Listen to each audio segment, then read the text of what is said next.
pessoal, tô falando boa noite porque vocês são da turma da noite, né? Poderia ser bom dia, boa tarde, boa madrugada. Enfim, essa é a nossa primeira aula à distância de Direito de Família. Eu espero que vocês sejam compreensivos. Eu vou partir do momento que a gente estava antes, a gente vai debatendo, eu vou tentar falar devagar. Qualquer dúvida vocês mandam pelo Google Classroom. Eu acho essencial, inclusive, que a gente use melhor a plataforma do Classroom, justamente para que todo mundo possa ter acesso à dúvida, né? Às vezes o pessoal quer mandar mensagem, mandar por e-mail e tal, e acaba sendo uma relação muito individualista. Eu acho que a dúvida de um pode contribuir na dúvida do outro. Então, tentem usar o nosso portal do Google Classroom. Bem, então, é o primeiro vídeo, pode ter erros, ou às vezes pode ser que eu pause, pode ser que eu comece a ter um ataque de tosse, pode acontecer várias coisas aqui. Então, vamos por partes, né? Começando então, a gente na última aula, lá atrás, já faz um tempo, tem gente que nem lembra mais, a gente falou sobre as modalidades de casamento, religioso com efeito civil, em caso de moléstia grave, não compatível, procuração, penalidade perante a autoridade consular. Aí também falou dos planos da existência, validade e eficácia do casamento, para tratar justamente do casamento inexistente, do casamento nulo ou anulável. Também falamos sobre as provas do casamento e começamos a falar sobre os efeitos do casamento. A gente tratou especificamente do nome, lembram? Que cada um dos cônjuges pode adotar o sobrenome do outro, isso é opcional, só um pode adotar, os dois podem adotar, é opção de cada um do casal, é opção da pessoa. E mesmo que acabe o casamento, o nome integra a personalidade do cônjuge. Então, se a pessoa quiser continuar usando o sobrenome do cônjuge, nada pode ser feito pela ótica dos direitos da personalidade atualmente. Tá? Embora no Código Civil exista a previsão de um dos cônjuges poder pleitear do outro que haja essa exclusão do sobrenome, a verdade é que na prática é muito difícil que judicialmente se autorize isso. Bem, então hoje a gente vai continuar com os efeitos do casamento até o final, depois a gente encerra a aula quando começar a parte de regime de bens. Então acompanhem aqui comigo, começando aí no slide 351. Planejamento familiar, né? Como vocês podem ver pelo artigo 1565, parágrafo 2º, a ideia do princípio da não liberdade, da liberdade ou da não intervenção, no sentido de que o casal tem uma livre decisão na hora de planejar a sua família. O Estado vai poder dar mecanismos para o exercício desse direito sem qualquer tipo de coerção. A gente vai ver que assim, esse artigo 1565, de acordo com o enunciado 99, não é uma norma só para pessoas casadas, mas também para quem vive em união estável. Acaba sendo meio óbvio dizer isso hoje em dia, mas tem que lembrar que essa primeira jornada de direito civil saiu assim que saiu o Código Civil, isso foi em 2003, essa primeira jornada. Então, havia muitas dúvidas sobre o que era aplicável ao casamento, o que não era. E esse debate existe até hoje em vários institutos do casamento. Bem, de qualquer forma, o que é fato é que o planejamento familiar também vai ser direito do casal numa união estável, tá, pessoal? Então tem esse primeiro ponto. Pelo artigo 2º da Lei 9.263 de 96, aqui slide 353, a gente vê a Lei do Planejamento Familiar. Essa lei tem uma série de polêmicas, tá? É uma lei maiorzinha, eu não estou tratando de tudo aqui, eu só quero que vocês saibam que existe. Mas, assim, essa lei trata justamente de regulação de fecundidade, direitos de constituição, limitação, aumento de prole pela mulher, homem ou casal, e tem vários aspectos dessa lei. Uma delas é que regulariza a fertilização assistida, restringe a esterilização voluntária, que com isso tem algumas críticas muito fortes por parte da doutrina, e também se tipifica o crime de esterilização cirúrgica fora dos permissivos legais, ou seja, se o médico resolver esterilizar a pessoa, ainda que a pedido dela, se não estiver dentro do permissivo legal, ele pode ser punido criminalmente. Bem, o artigo 10 dessa lei trata quais são os requisitos para a pessoa poder se esterilizar. É interessante notar que essa lei de 96 esse artigo 10 foi vetado pelo presidente da República na época, em 96 foi o Fernando Henrique Cardoso, mas o veto foi mantido pelo Congresso Nacional, ou seja, o veto ficou, né, na verdade. Não ficou. E o que diz esse artigo 10? Esse artigo 10 vai dizer que só é permitida a esterilização voluntária se houver umas situações, homens ou mulheres com capacidade civil plena, até aí eu acho que ninguém discorda, né? É importante que a pessoa tenha capacidade civil plena para poder decidir se esterilizar, maiores de 25 anos de idade, com pelo menos 2 filhos vivos, desde que observado um prazo mínimo de 60 dias entre a manifestação de vontade e o ato cirúrgico. Lembrando que vai ter um aconselhamento para desencorajar a esterilização precoce. ou caso de risco de vida ou saúde da mulher ou do futuro concepto. Então vocês vejam só. E ainda assim no parágrafo 5º falando que a esterilização depende do consentimento expresso de ambos os cônjuges. A primeira coisa que vale a pena apontar é que tem muito discurso por aí, eu já vi alguns falando isso, que a esterilização da mulher é perseguida, é um machismo estrutural brasileiro. Eu não digo que não exista isso no Brasil, mas esse artigo 10 da Lei 9.263 não é machista. Ele é atentatório contra a liberdade individual, então seja pessoa homem ou mulher, porque a pessoa não pode esterilizar voluntariamente, ainda que ela seja plenamente capaz. Eu não vejo qualquer razão, inclusive tem várias discussões doutrinárias sobre por que capacidade civil não a capacidade civil, né? Mas que a pessoa tem que ter pelo menos 25 anos de idade ou pelo menos 2 filhos vivos. Existe alguma razão para isso? Pior do que isso é que na prática a gente sabe que a interpretação que se dá pelos médicos é que a pessoa tem que ter 25 anos e também 2 filhos vivos. E se a pessoa não quiser ter filho? Daí tem aquela situação de, mas também tem que ter uma equipe multidisciplinar que desencoraja a esterilização precoce. Por que isso, gente? Não é opção da pessoa? Enfim, tem esse debate. Eu orientei uma monografia em 2017 que foi muito boa, que foi justamente sobre essa situação da esterilização voluntária. Quem quiser vai conseguir encontrar na biblioteca, vale a leitura, ficou um trabalho muito bem aprofundado. Bem, de qualquer forma, se a pessoa quiser se esterilizar e estiver casada, ela precisa do consentimento expresso de um dos cônjuges, tá? Então não dá para fazer isso sem o consentimento. Com relação aos deveres do casamento, a Maria Berenice Dias, ela diz uma coisa interessante. Ela fala que quando a pessoa fala sim no casamento, ela está concordando com tudo que o Estado disse que é obrigatório como dever dos cônjuges. Seria quase que um contrato de adesão. No momento em que eu disse sim, então está tudo certo. Então, tudo isso que está no Código Civil eu sou obrigado a fazer, inclusive os deveres, que a gente vai ver que, bem ou mal, eles influenciam aí na intimidade da pessoa, que se o casal poderia, se quisesse, decidir em sentido contrário, mas teria que seguir esses deveres do casamento. Bem, então quais são os deveres dos cônjuges? Eles estão previstos no artigo 1566 do Código Civil, vocês vão ver eles todos no artigo no slide 356. Bem, a Maria Berenice Dias, ela também lembra uma coisa importante, tá? Se você não cumpre com esse dever, isso não vai possibilitar ao cônjuge credor, digamos assim, aquele que viu o outro cônjuge descumprindo esse dever, ele não pode ingressar em juízo pedindo para si cumprir com esse dever conjugal. Então assim, a pessoa foi infiel, você não consegue ingressar com uma ação durante o casamento falando assim, eu quero que o meu cônjuge seja fiel sob pena de multa diária. Isso é impossível, não tem como no nosso ordenamento a gente prever uma coisa dessa. De qualquer forma, o que é indiscutível é que se quebrar um desses deveres conjugais, a ação de indenização é possível no fim do casamento. Lembrando que não existe prazo prescricional entre os cônjuges, então nada impede que haja uma ação de indenização de dano moral depois do fim do casamento por conta da quebra desses deveres todos do casamento. Então vamos ver um por um aqui, né? O primeiro deles, inciso primeiro, fidelidade recíproca. A doutrina moderna não usa mais adultério. Adultério é uma palavra utilizada para tipo penal, era crime, gerava reclusão, até salvo engano, enfim, não existe mais isso, então agora se fala só de fidelidade e infidelidade. O Silvio Rodrigues ele tem uma citação absolutamente horrorosa para tempos modernos, que eu trouxe aqui no artigo 258, que fala que o adultério da mulher é pior que o adultério do homem, porque você pode trazer um bastardo para dentro da vida familiar.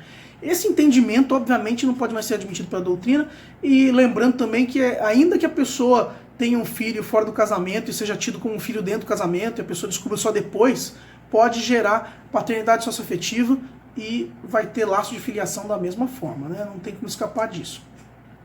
A Maria Helena Diniz ela também fala que tem outros tipos de infidelidade. O adultério virtual, que é feito só por rede social, e o adultério casto ou da seringa, que é até engraçado, que a hipótese da Maria Helena Diniz é alguém que consegue ter acesso ao sêmen de um sujeito e pegar esse sêmen para se engravidar.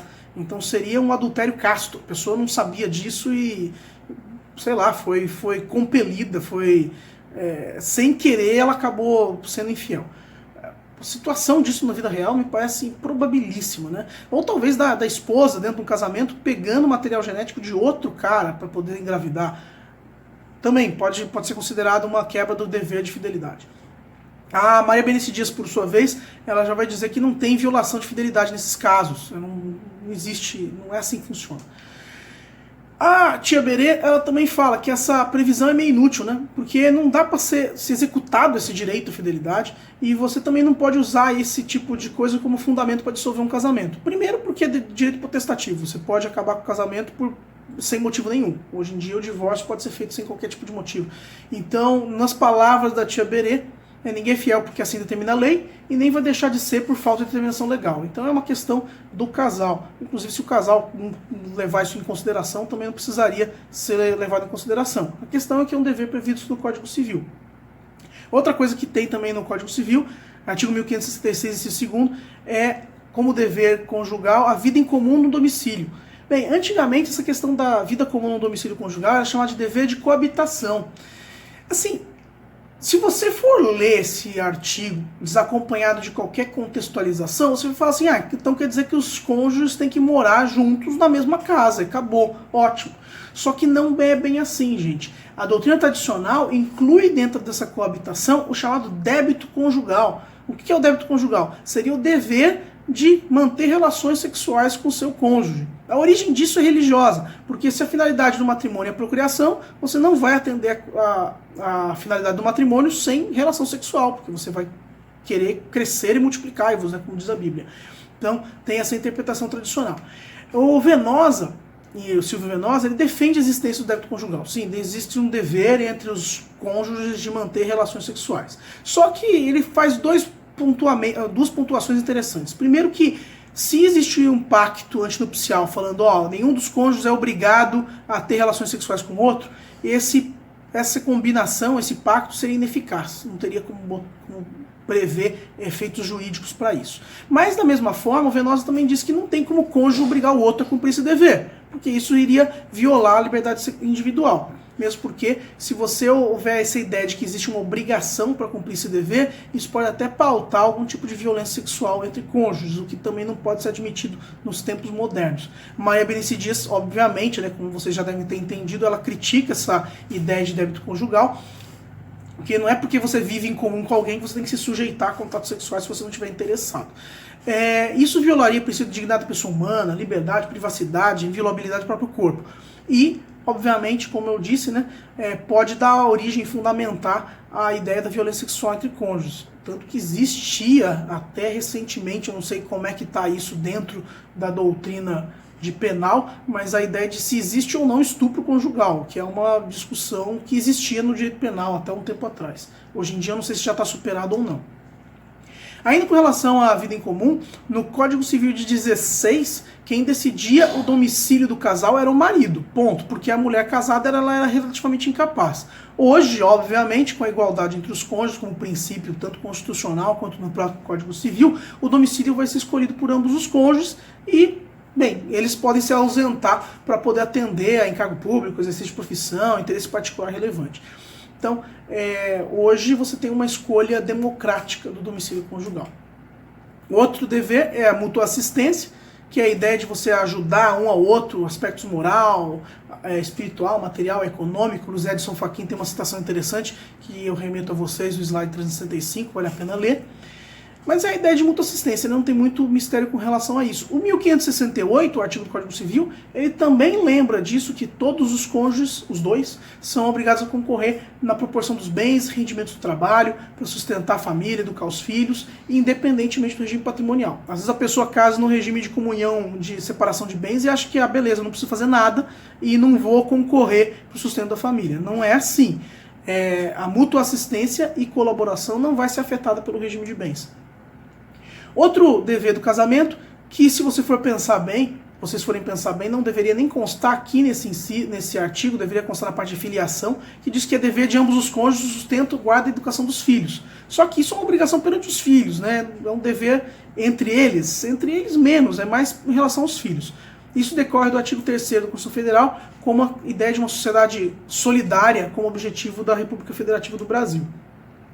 Isso não é um dever só entre pais e filhos, mas também entre os cônjuges. Uma boa parte da doutrina fala que é o seguinte, que não é só uma questão de filiação, é uma questão de dever entre cônjuges, porque um dos cônjuges não pode se negar a cuidar de seus filhos. isso também viola um dever do casamento. Então aquele cara folgadão que nunca trocou uma fralda de um filho, não faz nada, deixa o filho correndo solto e só quer fazer a esposa fazer qualquer coisa, nesse caso, esse cara está violando um dever do casamento.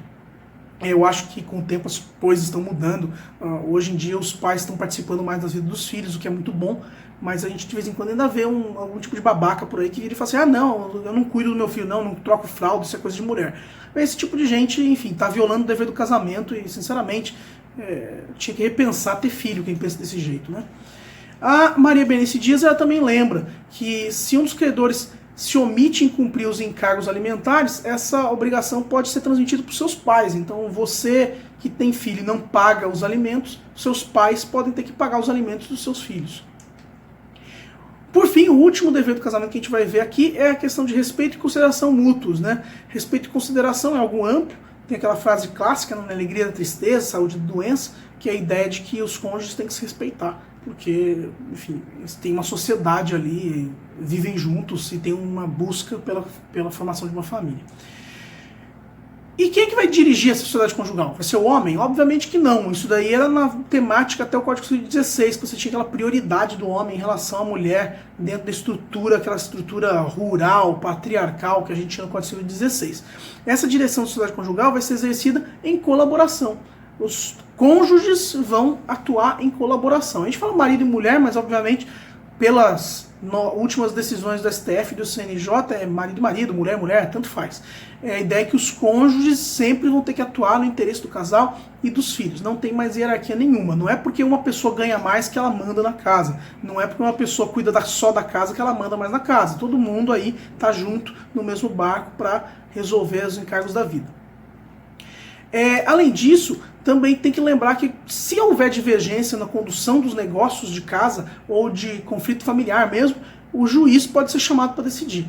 Eu gosto desse artigo porque é engraçado a judicialização prevista no Código Civil, né? Em que situações que dois cônjuges que permanecem com o interesse de se casar, de se manter casados, vão recorrer ao judiciário para resolver um problema. Eu tenho dificuldades de encontrar uma situação concreta para isso, né? E a crítica,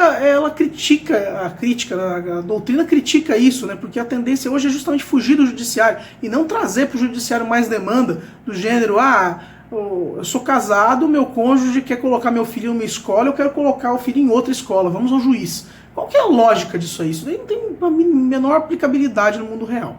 Mas, se alguém achar em algum acórdão que faça uso desse artigo 1567, parágrafo único, eu realmente vou ficar muito agradecido, porque eu queria saber se isso tem alguma efetividade ou se é mais um artigo aí que a gente poderia cortar do nosso Código Civil.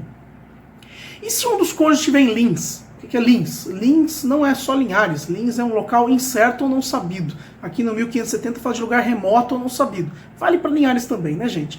Enfim, de qualquer forma, se ele estiver em lugar remoto ou não sabido, encarcerado por mais de 180 dias, ou interditado judicialmente, ou sem consciência, ainda que de forma episódica, o outro vai exercer com exclusividade a direção da família e vai administrar os bens. E como é que vai se dar, né, essa administração? A gente também vai chegar a ver na parte de regime de bens, em que situação se dá a administração dos bens do casal, ou mesmo os bens do outro, que esse cônjuge vai poder administrar, sendo que o outro está em local remoto não sabido, está encarcerado e tudo mais. Existem outros efeitos do casamento. E muitos desses efeitos a gente já viu, outros a gente vai ver ao longo das próximas aulas, e ainda outros pode ser que vocês vejam em outras matérias, né? Então vamos lá. Para você poder vender ou gravar bens imóveis, prestar fiança ou aval, fazer doações, isso também é um efeito do casamento. Quando você tem filhos, esses filhos são nascidos no curso do casamento, existe uma presunção de filiação, que não é absoluta, é uma presunção relativa, mas de qualquer forma é uma presunção. Existe uma indissolubilidade do vínculo entre cônjuges e os parentes do outro. É aquela ideia de que sogra é para sempre, está no artigo 1595, parágrafo 2º. A ideia de alimentos também, se você está casado, você tem o direito de prestar alimentos para o cônjuge. Ser curador do cônjuge interditado. Você também sendo cônjuge, você é herdeiro necessário, ou seja, você vai receber herança se você estiver casado quando seu cônjuge falecer. E você também tem direito de réu de habitação, que é uma dos institutos aí que mais causa problema na família, né? A pessoa que é o cônjuge sobrevivente, ele vai ter direito de morar na casa onde residia com o decujus. E por fim, tem uma facilitação para se instituir bem de família convencional legal, no caso da existência de uma relação conjugal. Bem, com isso a gente encerrou no slide 374 e na próxima aula a gente vai falar sobre as regras gerais dos regimes de bens. Vai ser uma aula um pouquinho mais longa, tá, galera? Por hora é isso e por hoje é só. Mandem notícia, eu vou postar também a leitura obrigatória, texto obrigatório, com aquele monte de material que eu coloquei para vocês, que vocês vão poder ver direitinho, aí dar uma conferida na doutrina de tudo isso que eu falei para vocês, tá? Até a próxima, então.